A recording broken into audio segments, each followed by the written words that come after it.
Bonjour et bienvenue sur IFP, la chaîne de l'info, de la France et de la politique. Si vous découvrez la chaîne, abonnez-vous à IFP et activez la cloche pour ne manquer aucune de nos prochaines vidéos. Je voudrais poser une question à Pascal Praud, qui revient aussi à ce qu'a dit mon collègue Gage, c'est-à-dire aux raisons pour lesquelles nous sommes nombreuses et nombreux à ne pas souhaiter venir sur les plateaux de CNews.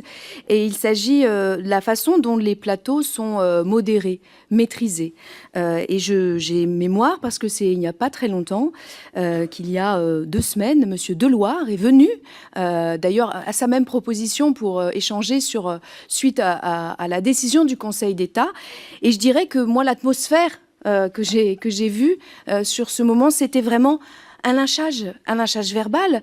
Monsieur Deloire, seul contre 3 ou 4 personnes contre lui, n'a pas pu, pardonnez-moi, en placer une.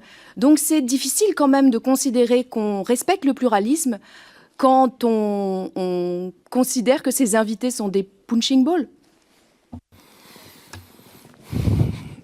Quelle est la question?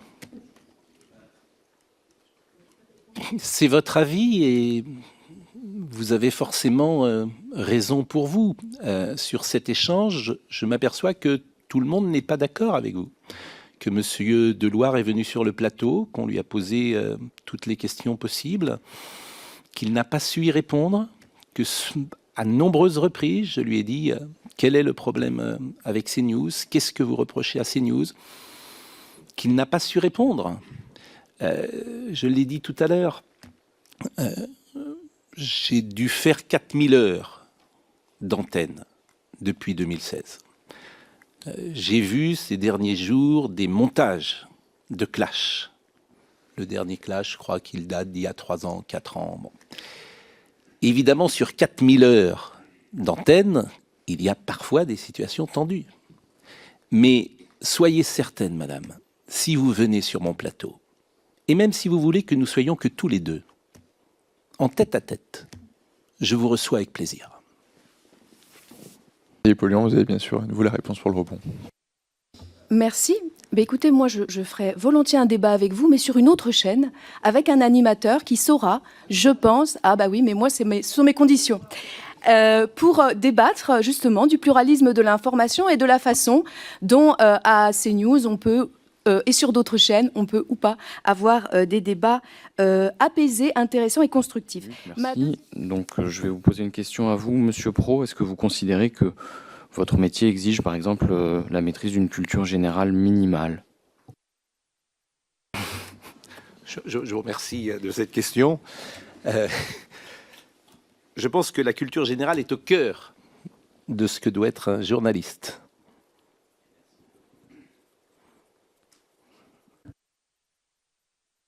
Merci de votre réponse. Le 1er février 2022, sur votre plateau, devant vous, M. Rioufol a déclaré que le ghetto de Varsovie, je cite, « c'était d'abord un lieu hygiéniste, un lieu qui était fait pour préserver du typhus ». Vous n'avez pas réagi. Il me semble que vous avez la culture générale minimale pour réagir face à ce genre de propos, non? Votre micro, M. Praud, s'il vous plaît.